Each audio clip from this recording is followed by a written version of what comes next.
Dolyar naman na halaga na investment sa tulong pa-ekonomiya ang iuwi ni Pangulong Rodrigo Duterte mula sa kanyang matagumpay na state visit sa Middle East. Nakapulog po ito sa 21 kasunduang na pagtibay ng Pilipinas at 3 mayamang estado ng Saudi Arabia, Bahrain at Qatar. Bukod pa rito ang tulong na nagawa ng Pangulo sa mga undocumented OFWs na nabigyan po ng amnesty para sa gawing legal ang pananatili sa gitnang silangan. Nagbabalik si Rocky Ignacio.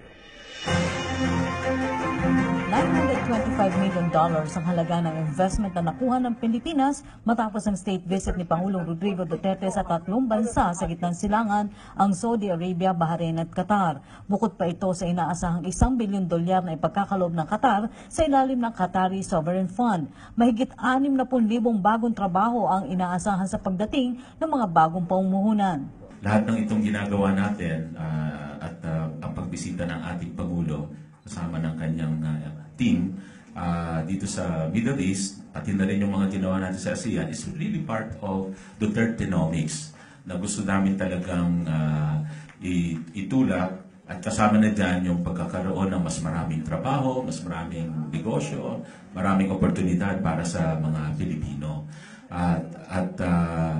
Ito nga ho ay ginagawa kasama na dyan ng investment promotion, pag-increase ng mga trade at kanan-kanan that will create more exports, that will create more jobs, that will create more investments sa ating bansa. And these are all part of the Dutertenomics na ating gusto ngayong pangalanan, which really refers also to the, if you remember, the 10-point socio-economic agenda.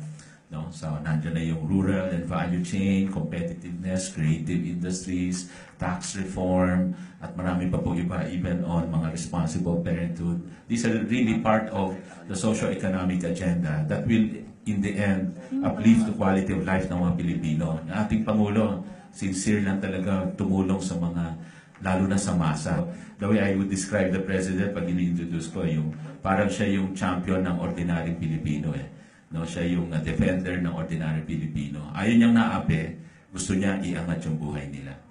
4 na kasunduan ang nilagdaan ng Pilipinas at Qatar. Humarap ang Pangulo sa Emir ng Qatar na si Sheikh Tamim bin Hamad Al Thani sa Amiri Royal Palace. Sa bilateral meeting ng dalawa, inaasahan ng iba pang pagpapalakas ng kooperasyon sa larangan ng kultura, vocational training, kalusugan at investment protection and promotion.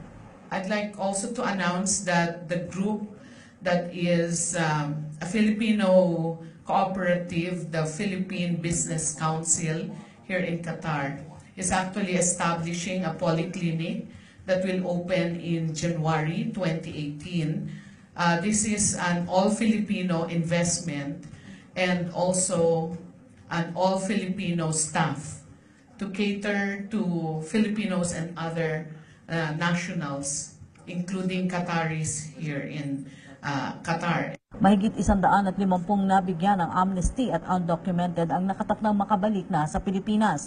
Ayon kay DOLE Secretary Silvestre Robelio III, 2 sa 3 hiniling ng Pangulo na mabigyan ng pardon ang nakikita niya mapagbibigyan, habang may 86 na OFWs na rin ang uuwi sa loob ng 1 hanggang 2 buwan. I was informed that out of the 3, the possibility of pardon may be good for the 2. I'm not at liberty to reveal who among the 3. But let me inform you also that I had a meeting with the Minister of Labor yesterday at 11 o'clock. That minister is working even on Saturdays. Well, we signed an agreement.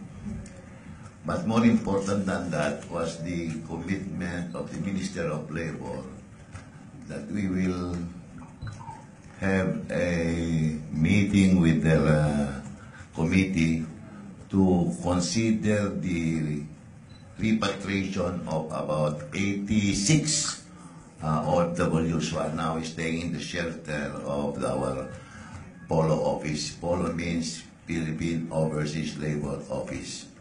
So hopefully we can obtain the release in a month or 2.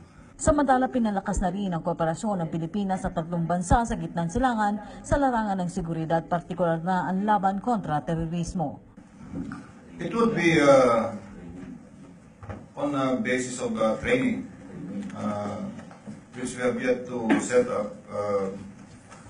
This will probably take another 6 months to 1 year. This will be very selective, and it will be probably based on specialized courses or training. It's a normal military-to-military cooperation, security cooperation. As of now, we have only one attaché in the military attaché area, although we have also another foreign liaison office from NICA in Jordan as well as in Saudi Arabia. It's in the works. It's in the works. There's no such thing as a military operational deployment.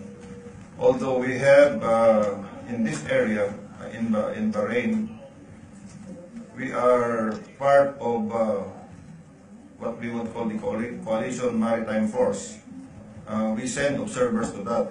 There were 2 participants last month coming in here. It required to defending means a lot of. It can be echelon, meaning it could be exchange of information. It could be direct coordination. You might recall we had this incident about 2 Kuwaitis who were apprehended in Manila. That was an example of an exchange in the area. A Kuwaiti who was married to a Syrian. So that's an example of military and security cooperation. Ito ang kauna-unahang pagbisita ng Pangulo ng Pilipinas sa gitnang silangan sa loob ng 8 taon. Para sa PTV News, Rocky Ignacio, Doha, Qatar.